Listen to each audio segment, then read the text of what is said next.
Hallelujah, hallelujah. आइए इस समय हम लोग परमेश्वर के वचन से मरकुस रचित सुसमाचार उसके 16 अध्याय से कुछ बातों को हम लोग सीखेंगे। The book of Mark, chapter 16, verse 6. Verse 9. Okay, मरकुस रचित सुसमाचार उसके 16 अध्याय के 9 पद से आज हम लोग सीखेंगे। Today we will learn from book of Mark, chapter 16, verse 9. यहाँ पर आज हम लोग मरियम मगदलिनी के विषय में आज वचन क्या सिखाता है उसके विषय में आज हम सीखने के लिए जा रहे हैं। Today we will learn what the Bible teaches us about Mary Magdalene. यहाँ पर लिखा है, सप्ताह के पहले दिन भोर होते ही वह जी उठकर सबसे पहले मरियम मगदलिनी को, जिसमें से 7 दुष्टात्मा निकाली गई थी, दिखाई दिया। After Jesus rose from death early on Sunday, he appeared first to Mary Magdalene, from whom he had driven out 7 demons. यहाँ पर लिखा हुआ है, सप्ताह के पहले दिन यीशु मुर्दों में से जी उठा। The scripture tells us that Jesus rose from the dead on the first day of the week. Sunday के दिन, On the day of Sunday, Sunday रविवार के दिन प्रभु यीशु मसीह मुर्दों में से जी उठा। Jesus rose from the dead on Sunday. Bible हमें बताते, सबसे पहले प्रभु यीशु मसीह मरियम मगदलिनी को दिखाई दिया। And Jesus appeared first to Mary Magdalene. और यहाँ पर लिखा हुआ, जिसमें से 7 दुष्टात्माएं निकाली गई। And Jesus removed 7 demons out of her. Maryam मगदलिनी एक ऐसी स्त्री थी जिसमें 7 दुष्टात्माएं थे और 7 दुष्टात्माएं अलग अलग प्रकार की थी। Mary Magdalene was a woman with 7 demons in her, and all these 7 demons were different types of demons. और बाइबल हमें बताते, एक आत्मा मरियम मगदलिनी में इस प्रकार की थी जो उसे पाप करने के लिए, व्यभिचार करने के लिए उत्साहित करती थी। And one demon in her made her become unfaithful and do prostitution. व्यभिचार करने वाली आत्मा से ग्रसित मरियम मगदलिनी थी। Mary Magdalene was haunted by a demon who made her do prostitution. जिस आत्मा के छुटकारे के लिए उसका भाई लाजर और उसकी बहन मार्था उसे शायद कितनी जगह लेकर गए होंगे। We can assume that her brother and sister Lazarus and Martha would have taken her to different places to heal her. पर कहीं भी वो ठीक नहीं हुई। But she was never healed from anywhere. वचन कहता है, लूका रचित सुसमाचार उसके 8 अध्याय के दूसरे पद में, The scriptures teaches us in the book of Luke, chapter 8, verse 2. Maryam मगदलिनी में से 7 बुरी आत्माएं यीशु मसीह ने निकाला। And so did some women who had been healed of evil spirits and diseases. Mary, who had been called Magdalene, from whom 7 demons had been driven out. प्रभु यीशु मसीह ने मरियम मगदलिनी में से 7 दुष्टात्माओं को निकाला और उसे एक आम जिंदगी जीने के लिए, एक आम इंसान की तरह प्रभु यीशु मसीह ने बनाया। Jesus gifted Mary Magdalene a normal life by driving out all those demons from her. जब आपको और मुझे प्रभु यीशु मसीह चुन लेता है और हम प्रभु यीशु मसीह के संतान हो जाते हैं, when Jesus chooses one of us and we become the son and daughters of Christ, उस समय भी लोग, समाज के लोग या रिश्तेदार या आपके आसपास के लोग हमें उसी नजर से देखते हैं जैसे हम पहले थे। even then the worldly people will still look at you as they used to. जबकि परमेश्वर यीशु मसीह के द्वारा हम उन चीजों से आजाद हो गए, फिर भी लोगों की नजरों में हमारा वही पुराना पिक्चर बना रहता है। Even though we have been healed and we have been healed from all of the plagues that we had before. लोग हमें पुराने पुराना समझकर या उसी नजरों से देखते हैं जैसे हम पहले थे, और आज की स्थिति में हम प्रभु के द्वारा छुड़ाए गए हैं। They still look at us as we used to be, but even though we are healed by Jesus Christ. Maryam मगदलिनी के लिए लोगों के नजरों में वो ही एक पहचान अभी तक बना हुआ है। And people back then still looked at Mary Magdalene as a prostitute. Maryam मगदलिनी प्रभु यीशु मसीह की ओर से आशीष पा चुके, छुटकारा पा चुके, पर फिर भी लोग उसे उसी व्यभिचार करने वाले स्त्री के रूप में देखना पसंद कर रहे हैं। Even though she had been healed from her sins and she had been freed from her demons. एक बार प्रभु यीशु मसीह एक फरीसी के घर में गया। One time Jesus went to a Pharisee's house, जिसके विषय में मत्ती रचित सुसमाचार उसके 26 अध्याय उसके 6 से 19 पद 13 पद में हम पढ़ेंगे, तो वहां पर उसका जिक्र है। and we will learn about this in the book of Matthew chapter 26 verse 6 to 13. और वहां पर उस मरियम मगदलिनी के विषय में इस प्रकार से लिखा हुआ है कि मरियम मगदलिनी एक फरीसी के घर में, एक जो उस समय धर्म गुरु समझा जाता था, उसके घर में यीशु को बुलाया गया, उसके चेलों को बुलाया गया। And the scripture teaches us that back then Mary went to the home of a Pharisee who was a religious leader.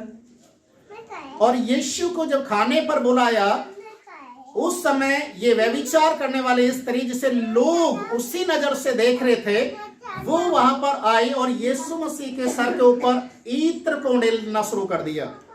And Mary, who was still looked upon as a bad woman and as a woman who was a prostitute, and people looked at her as that, and she came to this Pharisee's house. और उस समय इस मरियम मगदलिनी ने उस तेल को जब उड़ेलना शुरू किया और यीशु मसीह के पैरों को अपने आंसू से भिगोया और बालों से यीशु के पैरों को साफ करना शुरू किया। And she started washing Jesus's head with this very expensive perfume and started to wash his feet from her own tears. और आंसू से भिगोना, बालों से पूछना और चूमन लेना, उसको चूमना शुरू किया यीशु के पैरों को। And then she started to kiss his feet and wash his feet by her own hair. इस बात को देखकर उस समय फरीसी जिसने यीशु को बुलाया और उसके साथ जितने लोग बैठे हुए थे, उन्होंने अपने मन में सोचा यदि यीशु एक भविष्यवक्ता या नबी होता तो जानता कि ये स्त्री जो से छू रही है ये कौन है। And Jesus' disciples and the Pharisee who invited all of them would have thought, we can imagine that he would have started to get doubts in his head that if Jesus Christ was an actual Messiah, then he would have known that this woman is not worth to be in his feet. और वो जानते या यीशु जानता कि जो स्त्री व्यभिचार करने वाली है वो यीशु के पैरों को छू रही और प्रभु से अलग नहीं कर रहा। And they saw that Jesus wasn't removing her from her feet. अजी जो प्रभु यीशु मसीह ने जब फरीसी के मन के अंदर जो बातें चल रही थी उनको जाना और यीशु मसीह ने उससे इस प्रकार से कहा। And Jesus sensed the thoughts of this Pharisee and he answered them. मैं तेरे घर में आया, तूने मेरे पैर धोने के लिए पानी नहीं दिया। You invited me to your house, but you didn't give me water to wash my feet. मैं तेरे घर में आया, तूने मेरा चुम्बन नहीं लिया। You invited me, but you didn't kiss me and greeted me. मैं तेरे घर में आया, तूने मेरे सर के ऊपर तेल नहीं मला। You didn't put oil in my head. उस समय जो यहूदी लोगों के अंदर जो प्रथा थी वो इस प्रकार से अपने से बड़े या आदर योग्य व्यक्ति को आप अपने घर में बुलाते हैं तो उसको नमस्कार करने के लिए उसके हाथ को चूमना, पैरों को धोना और सर पर तेल लगाना जरूरी होता था। Back then it used to be a custom to wash your guest's feet, and if he's someone who's an elder to you, you give them perfume and oil. प्रभु यीशु मसीह ने बोला, मैं तेरे घर में आया पर तूने नहीं किया, पर जब से स्त्री आई है इसने अपना इत्र मेरे ऊपर उंडेला है, आंसू से मेरे पैरों को धोया है और इसने चूमना बंद नहीं किया, किस लेना बंद नहीं किया। And this woman who just came into your house, she hadn't stopped kissing my feet and washing my feet. और प्रभु का वचन कहता है, And the scripture teaches us, प्रभु का वचन यहाँ पर हमें जिन बातों को सिखा रहा है, प्रभु यीशु मसीह ने बोला जिसके ज्यादा पाप थे वो ज्यादा प्रेम करता है, और जिसके कम पाप थे, कम क्षमा हुए, वो कम प्रेम करेगा। and Jesus told that Pharisee that whoever has sinned more will love me more, and whoever has sinned and whomever has sinned less will love me less. और प्रभु यीशु मसीह ने एक कहानी वहां पर बताया, एक जो देनदार था, एक जो व्यापारी था या जो लोगों को पैसा देता है, उसने एक को 500 दिया और एक को 50 दिया, पर उन दोनों को चुकता करने के लिए नहीं था उनके पास। And then Jesus told them a parable about a money lender who gave one person 500 rupees and another 50 rupees. जब दोनों के पास चुकता करने के लिए पैसा नहीं था तो उस स्वामी ने दोनों को माफ कर दिया। And when both of them didn't have money to return to this money lender, he forgave both of them. प्रभु यीशु मसीह ने उससे बातचीत किया और पूछा कौन सा ज्यादा प्रेम करेगा। And then Jesus asked which one of these borrowers will love this money lender more. जिसके ज्यादा पैसे क्षमा हुए वो या जिसके कम थे वो। The one who asked for more money or the one who asked for less money. तो उस फरीसी ने बोला जिसके ज्यादा थे, जिसने 500 लिया था वो ज्यादा प्रेम करेगा। Then the Pharisee said the one that borrowed 500 rupees will love him more. प्रभु यीशु मसीह ने बोला इस स्त्री के जिसे तू देख रहा है ज्यादा पाप थे, वो ज्यादा क्षमा हुए हैं, इसलिए ज्यादा मुझसे प्रेम कर रही है। And Jesus said that Mary Magdalene, this woman that's in front of you, she has sinned more and her sins have been redeemed. That's why she loves me more than you. प्रभु यीशु मसीह ने एक शब्द मरियम मगदलीनी के लिए इस प्रकार से बोला, जहां कहीं भी प्रभु का वचन सुनाया जाएगा वहां पर मरियम मगदलीनी के इस काम की चर्चा की जाएगी। And Jesus said something to that Pharisee back then, that whenever people will talk about him, they will also talk about Mary Magdalene. जहां कहीं भी प्रभु के राज्य की बातें की जाएंगी, वचन प्रचार किया जाएगा, वहां पर इस मरियम का इस काम के लिए चर्चा की जाएगी। Whenever people will talk about the kingdom of God, Mary Magdalene will also be mentioned. ये कौन सा काम था जो मरियम मगदलीनी ने किया? What was this deed that Mary Magdalene did? बहुत महंगा इत्र उसने सब प्रभु के सर के ऊपर उंडेल दिया। She poured an expensive perfume on Jesus' head. चेले लोग इस बात से नाखुश थे कि इतना महंगा क्यों बर्बाद किया। And the disciples were angry because they thought that she had wasted all this very expensive and valuable perfume. और यहाँ तक उनका मन में ऐसा विचार चल रहा था कि अगर इसको हम बेचते तो हम कंगालों को पैसे बांट सकते थे।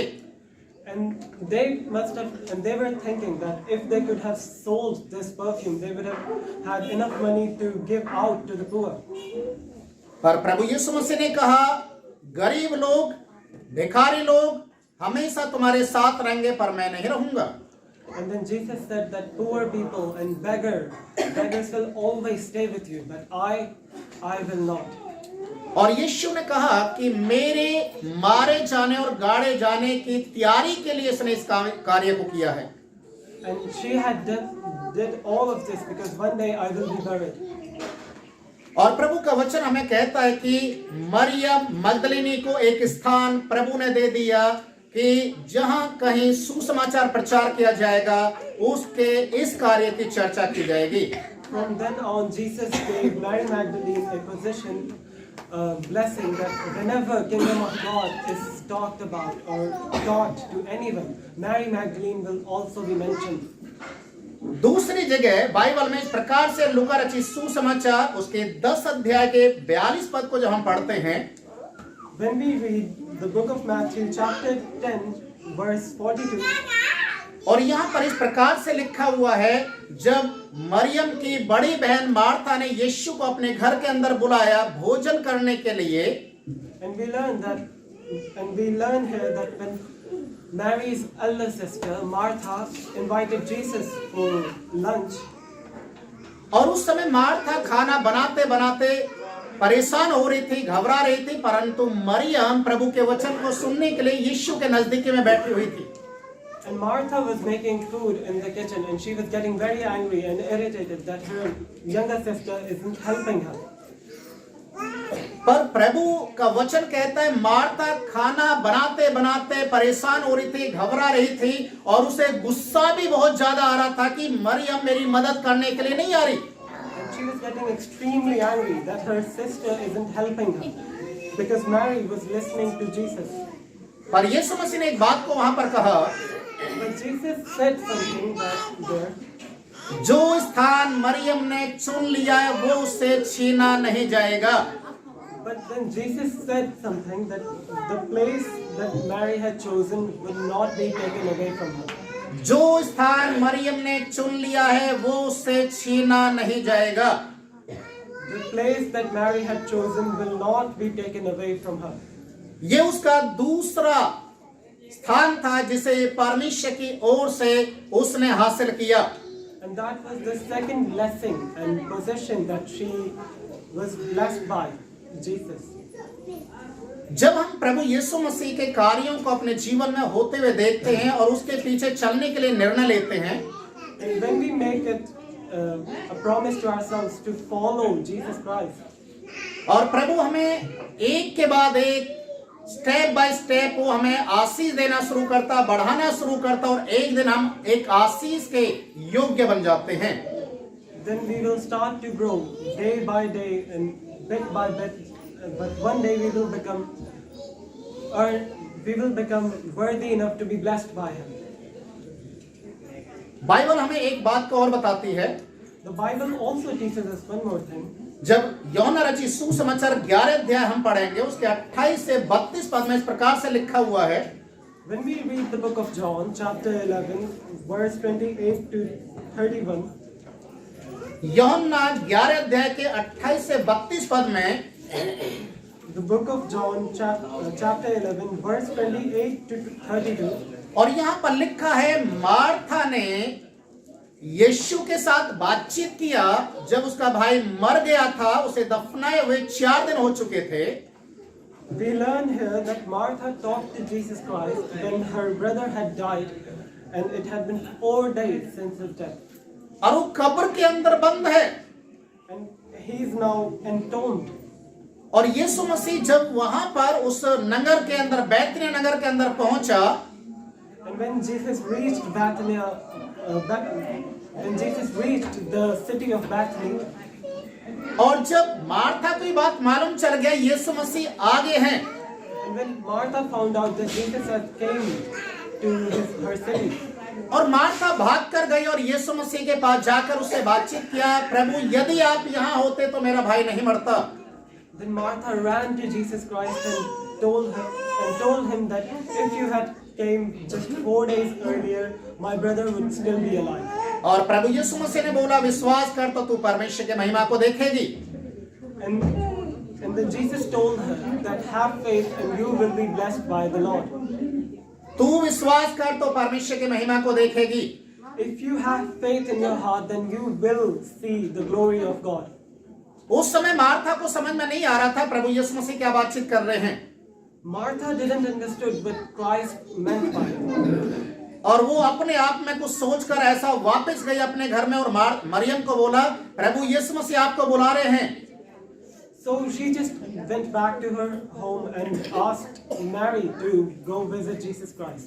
और जब मार्था घर में जाकर मरियम को बोली और मरियम वहां से भागती हुई उस कब्र के पास आई जहां यीशु मसीह थे। And when Mary found out that Jesus came to her town, she ran away to him. और उसके पीछे पीछे बहुत सारे फरीसी लोग भी और उस नगर के लोग भी ये देखने के लिए कि मरियम कब्र पर रोने के लिए जा रही होगी, उसको सांत्वना देने के लिए उसके घर में इकट्ठे थे, वो भी उसके पीछे पीछे आई। And a lot of people saw her. A lot of Pharisees and elders from her village saw that Mary is running to her brother's tomb. So they started following her to relieve her from all the stress that she's going through. और देखिए Bible हमें बताते हैं, जब 35 पद से आगे पढ़ेंगे 33 से 35 तक, वहां पर लिखा हुआ यूहन्ना 11 का 33 से 35 में, मरियम जब यीशु के पास पहुंची और मरियम और मार्था के बीच में जो फर्क है उसके बारे में वहां पर लिखा हुआ है। And verses 33 to 35 tells us about the difference between the attitude of Martha and Mary. Martha आमने सामने बातचीत किया यीशु मसीह से कि प्रभु आप यहाँ होते तो मेरा भाई नहीं मरता।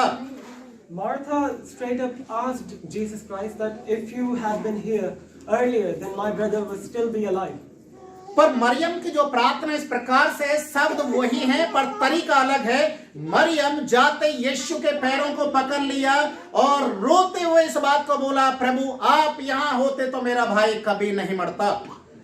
And Mary said the same thing as her sister, but her attitude was entirely different.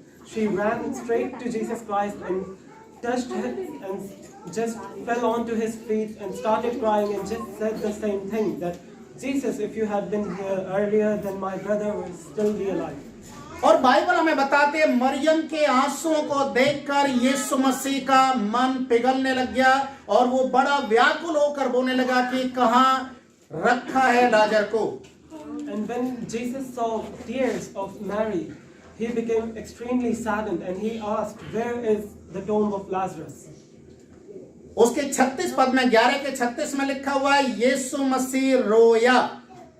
And verse 35 tells us for the first time in the entire Bible that Jesus wept. यीशु मसीह मरियम के आंसुओं को देखकर रोया, उसकी आंखों में भी आंसू आ गया और उस समय सारे लोग जितने भी वहां पर खड़े थे बोल रहे थे कि यीशु कितना उससे प्रेम करता था। And Jesus saw her weeping and his heart became extremely saddened, so he also wept. And the people who were witnessing this, they all knew that Jesus loved Mary so much. और Bible हमें बताती है कि प्रभु यीशु मसीह ने मरियम के आंसुओं को देखा, उसकी प्रार्थना को सुना और उसके भाई लाजर को मुर्दों में से जो 4 दिन हो चुका था दफनाए हुए, यीशु ने उसे आवाज लगाया और वो मरे हुए से जीवित हो गया। And after seeing the tears of Mary, Jesus called out to Lazarus, and just because of the faith of Mary, Lazarus was made to relive again. Maryam की प्रार्थना के द्वारा तीसरा आशीष मरियम ने पाया, अपने भाई को मरे हुए में से जीवित करके दिखा दिया। And Mary was blessed with and Mary earned a third blessing in her life, and that was making her brother rise from the dead. Hallelujah, Hallelujah. Hallelujah, Hallelujah. प्रभु यीशु मसीह ने लाजर को 4 दिन के मुर्दे को जिंदा करके दिखा दिया। Jesus Christ rose a dead man from the grave after 4 days of his fasting.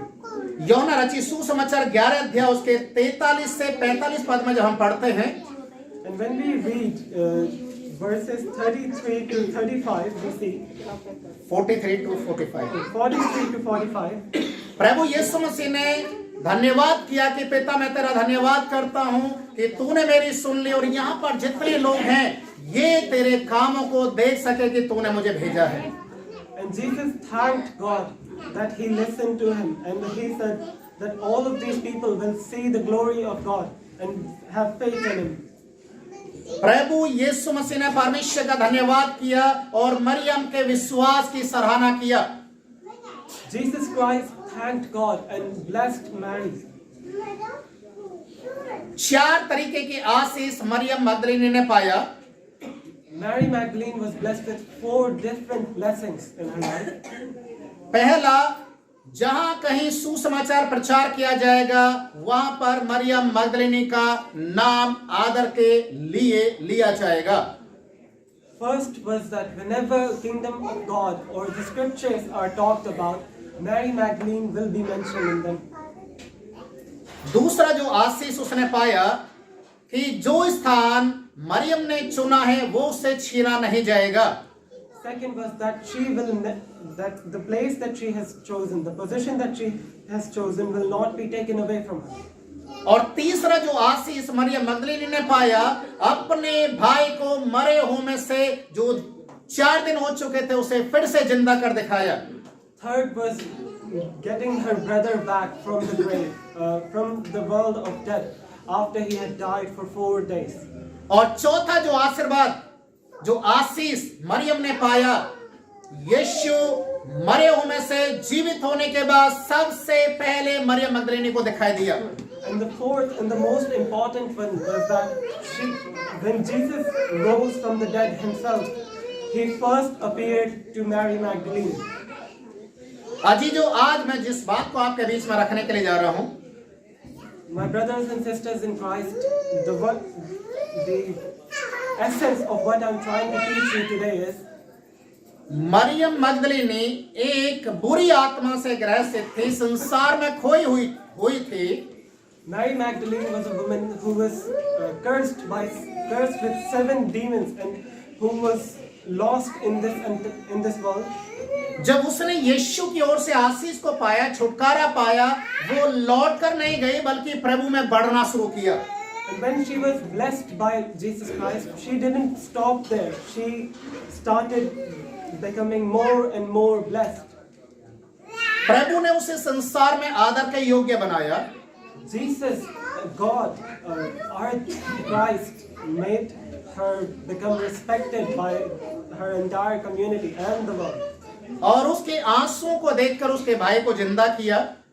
And he revived her brother after seeing her tears.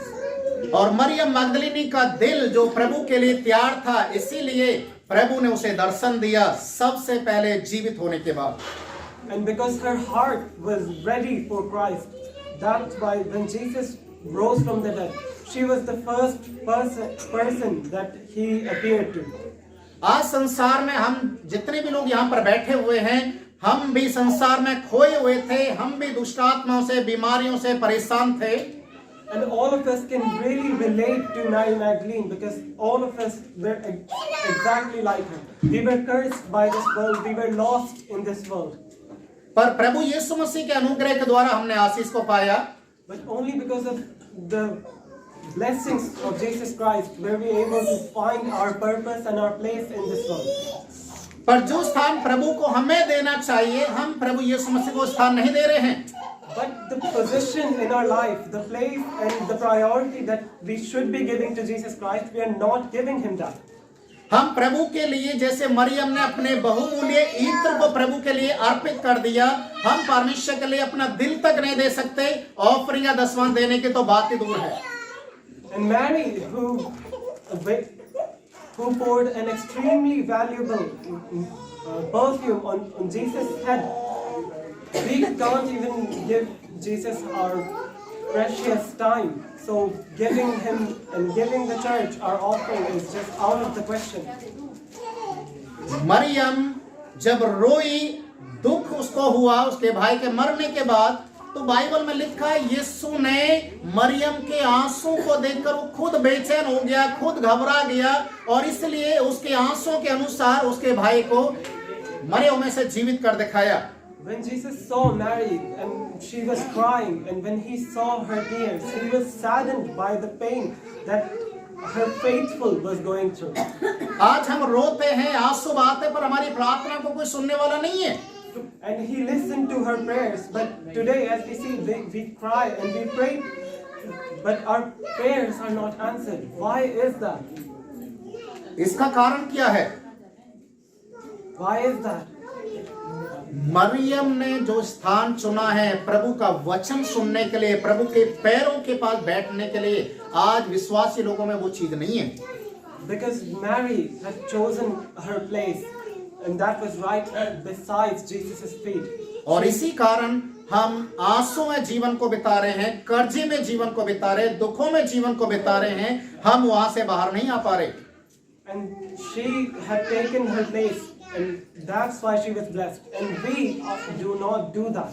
That's why we still suffer from all those worldly poisons that we had once in our lives.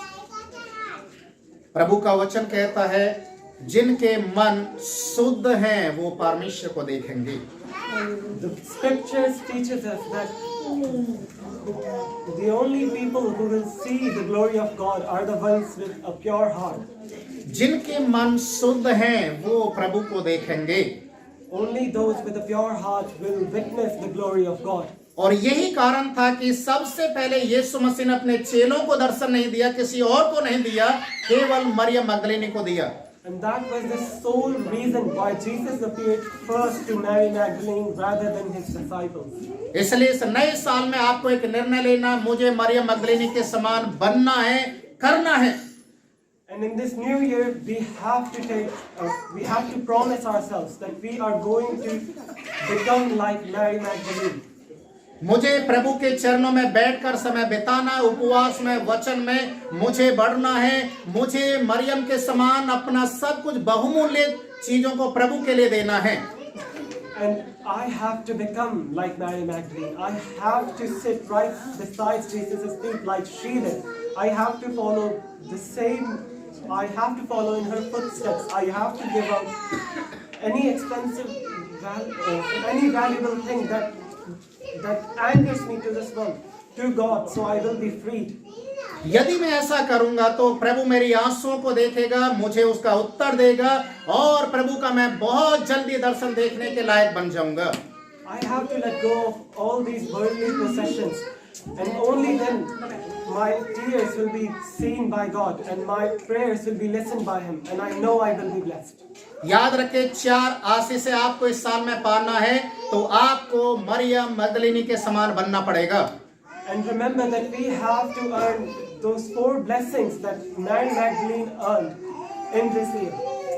Hallelujah, Hallelujah. Hallelujah, Hallelujah. परमेश्वर आप सभी को आशीष करे। God bless all of you.